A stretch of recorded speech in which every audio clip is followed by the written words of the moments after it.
is going on, everybody? Is this a vlog? I think this is a vlog. I think it's a vlog if it's any time where you're just kind of driving or walking and a thought pops into your head and you record it and you do very minimal effort as far as the video editing and whatnot. But this is a vlog with a purpose. So, a lot of us, how we start the hobby is quite far from where we end the hobby. Or not end the hobby, where we end up in the hobby, I should say. And for me, I think that's it's kind of interesting. It's kind of a fun little journey. I can take you all through the past of my Warhammer related experiences, my miniature painting experiences. Because let's be honest, nobody's gonna go scroll back through my entire Instagram history to see, what the first things I was painting were and whatever. Pretty much everybody, myself included, you go to somebody's page, you see a couple cool pictures, you maybe like those, maybe you scroll down a little bit. That's about as far as you go. You don't go scroll all the way to the very end. So I just thought it'd be kind of cool to go back in time, show you guys kind of where I started, and some of the first armies and miniatures that I had, and how I ended up on, where I am now. Basically, everybody, that looks at my stuff probably came upon it because of the Kroot things. Those were by far the things that, the internets seemed to like the most. Quite a bit for the World Eaters, too. And those are two of the armies that I still have. Currently, I own 4 armies. I have, of course, the Kroot army, the World Eaters army, and now I am working on the Kroot Demons army and the Space Pirates army. So I've got 4 kind of on the go that I'm still going with. But for me, the hobby has always been, it's about like the journey, not the destination. And so I don't really have, and I never really have had an issue with, like, as soon as an army is like kind of not being like super fun to paint, and I'm not like super motivated to keep doing a bunch more, or like, I get the army completed, I play a bunch of games, and I'm like, not really that fun anymore. And it differs from army to army, of course, because I've had the World Eaters one for quite a while now, and still loving them. Of course, they got new stuff, but I've got no problem, because I buy most of my stuff used, or I buy like the box sets and stuff, so I'm already getting it at a discount. So when I then turn around and sell it, because it's usually all painted fairly well, put together pretty well, and like somebody can just take that army and play it. Usually I'm pretty much breaking even, so it's not like I'm losing a whole ton of money when I sell an army. So and then I just take that and then I go buy, a good start to a new army, whether it's new stuff or used stuff as well. So that was a lot of rambling. How it all started for me was, I've always kind of in the background known roughly like what Warhammer was and kind of knew about Warhammer.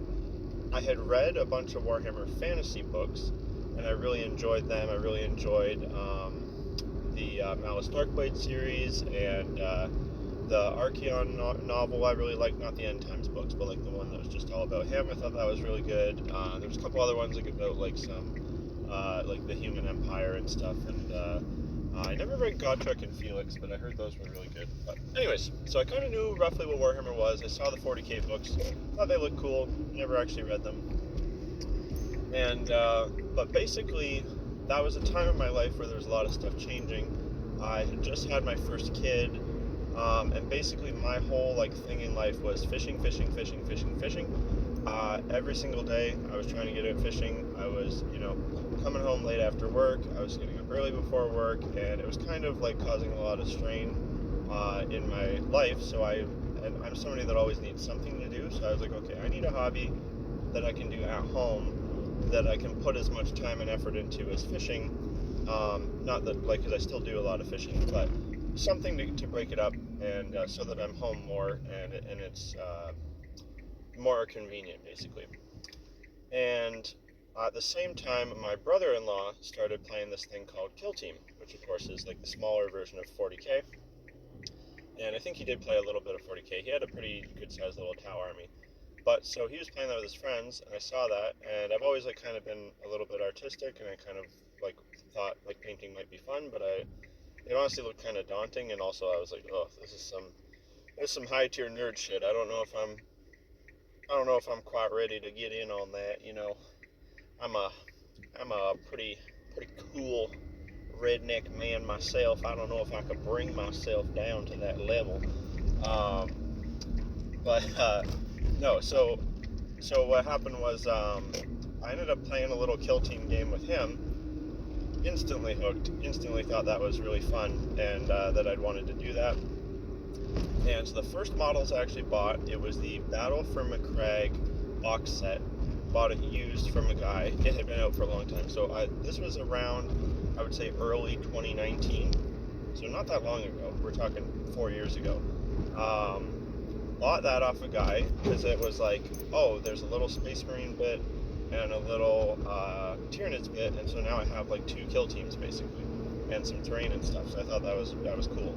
So I painted those up. I'll have some of those pictures popping up now.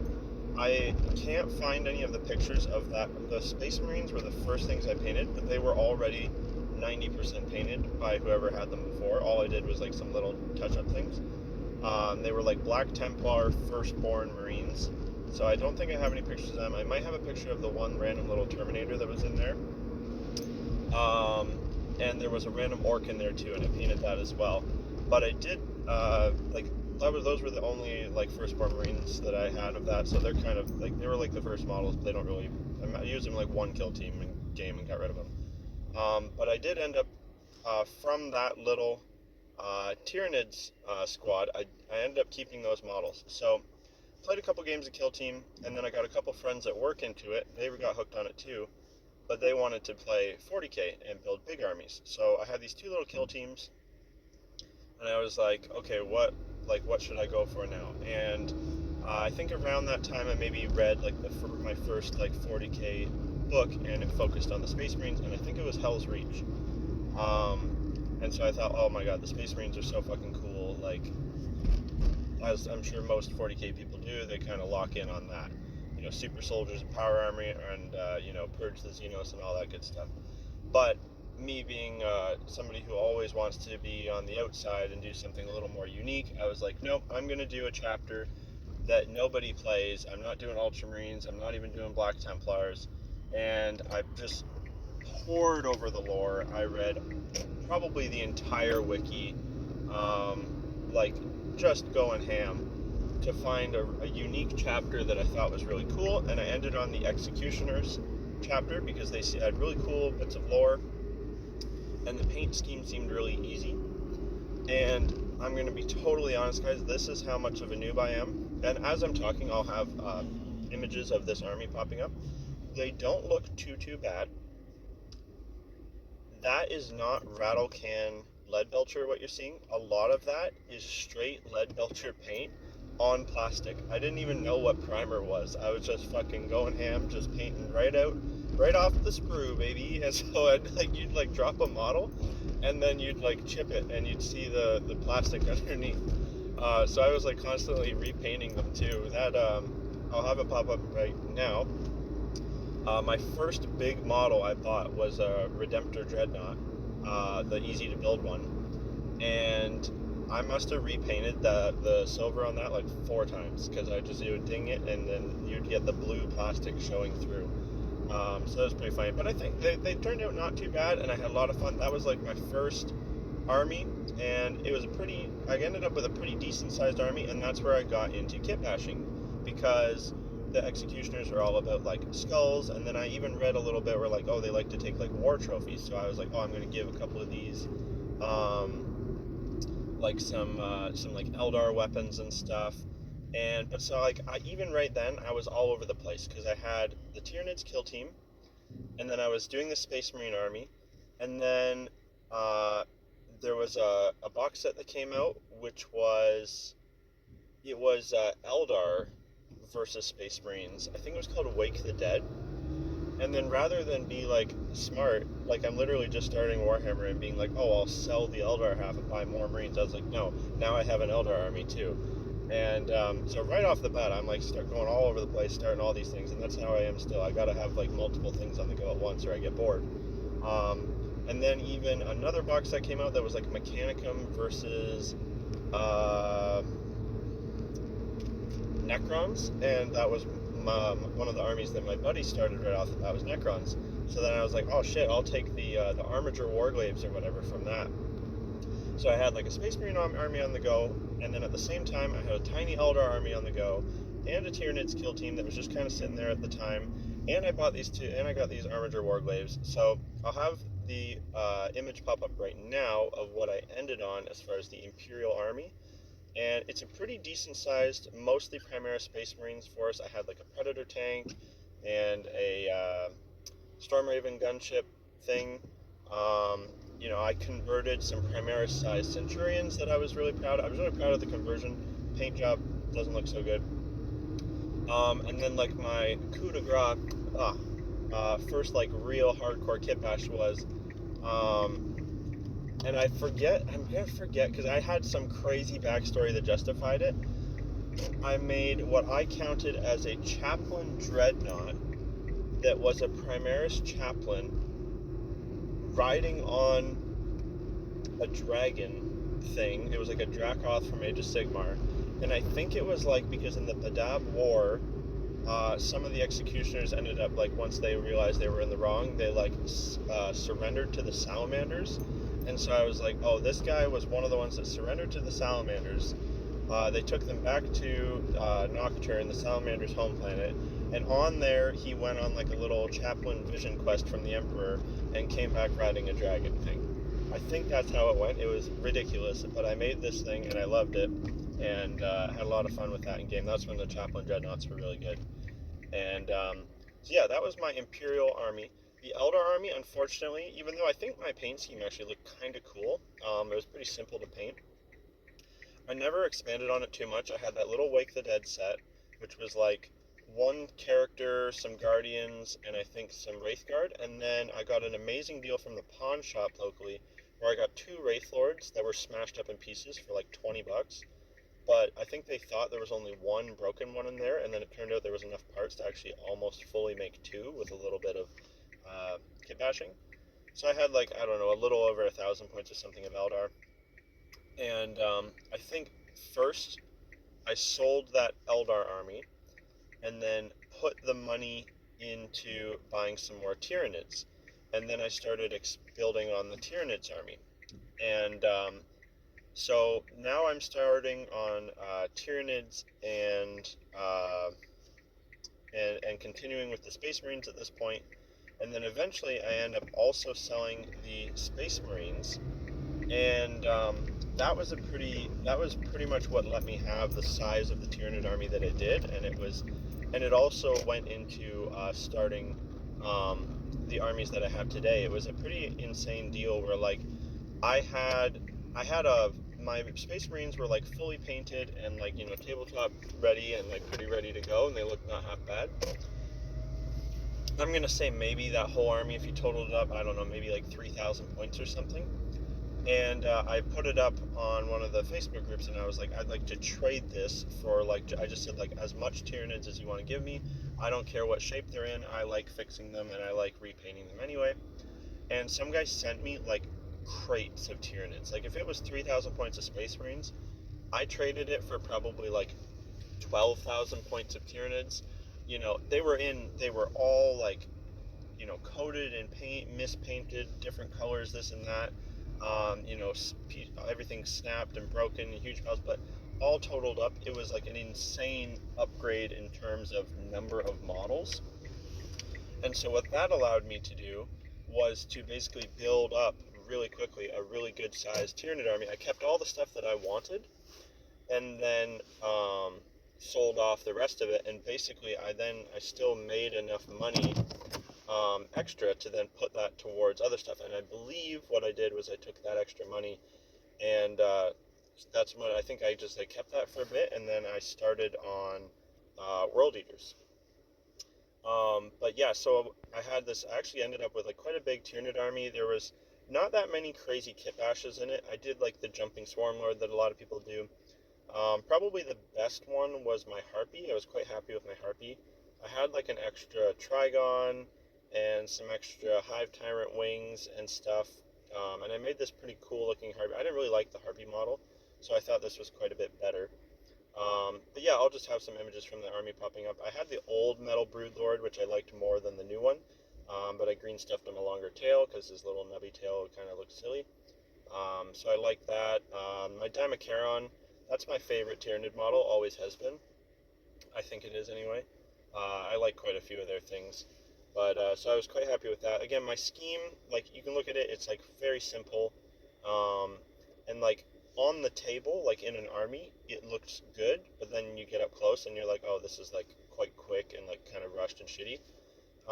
And that's one of those armies that I still to this day, actually also a Space Marine army, I do still look at it and go like, maybe someday I'll do another one and do it better. But yeah, that's my little like Warhammer journey. Like I said, it kind of, and then it spiraled from there. I think I was building up the World Eaters army. And if I'm remembering correctly, I believe I was building up the World Eaters army.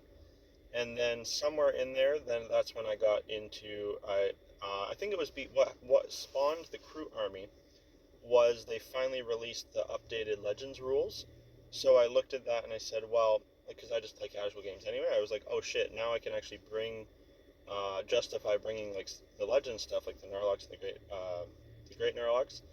And I had found Felix, the amazing 3D modeling artist that makes all the awesome Kroot stuff, and I was like, I can actually get those models without having to spend $5,000 on eBay. So I ended up selling the Tyranids army, and that funded the rest of the World Eaters, and then the whole Kroot army. And yeah, so that's pretty much where we get to, pretty caught up to nowadays. And now, of course, I'm starting some other things. I don't think I forgot any. Oh, yes, I totally forgot too. Somewhere in the middle of all that, I did have a pretty decent sized Imperial Knights army as well. I believe I had the two Warglaives, which I never got rid of. I had a Paladin. I had two Moiraxes, the Forge World ones with the grabby claws. And then I had a Castellan that I converted to also be able to play as a Valiant. And that army was sold pretty recently. That was sold after the Tyranids. And that was actually sold to my friend, who then commissioned me to paint like 8 more knights for him. He played like 2 games with it, and now he's selling it too because he doesn't like the way they played. But because I got all those models used, and then the extra models that he bought, he got them used too and at a good deal. We're hoping that he's going to be able to like almost break even on that. But he's single. He's got a good job. He doesn't care about losing a little bit of money on that. It's not a big deal for him. But yeah, I totally forgot. There was a whole Imperial Knights army in there that I just completely spaced on. That yeah, I had that for a little bit too. And I would do things like I would bring like one knight with my Space Marines and stuff. And yeah, so that's kind of like my hobby journey so far. And yeah, let me know if you like these kind of videos. If there's other opportunities for me to just drive around and talk about random things. At some point, what I'm gonna do, I kind of wanted to wait till I had a little bit more done, but I actually have just put so much thought and love and care into the backstory for the Kroot Demon Army, and it's been very, very enjoyable for me to work it all out in my head and think it all through. I don't know if other people would find it that entertaining and enjoyable though. So like, I did a lore video, like a made up lore video for the lore for my Kroot army. Would you guys want to see a little lore video, like my made up lore for the Kroot Demons army, and like what's going on with that? Why is there all these just nasty looking Kroots running around all of a sudden? Yeah, let me know if you'd like to see that. As always, guys, normal YouTuber things, like, subscribe, blah, blah, blah. Have a Patreon down below. I post all my work in progress stuff there, including all the new Kroot Demon stuff. So if you want to see some of that stuff early, feel free to check that out. It's $1. It helps support the channel. And it makes me feel really good inside, and that should matter to everybody. So, as always, thanks for watching, guys. Peace out. I'll see you next time. Bye.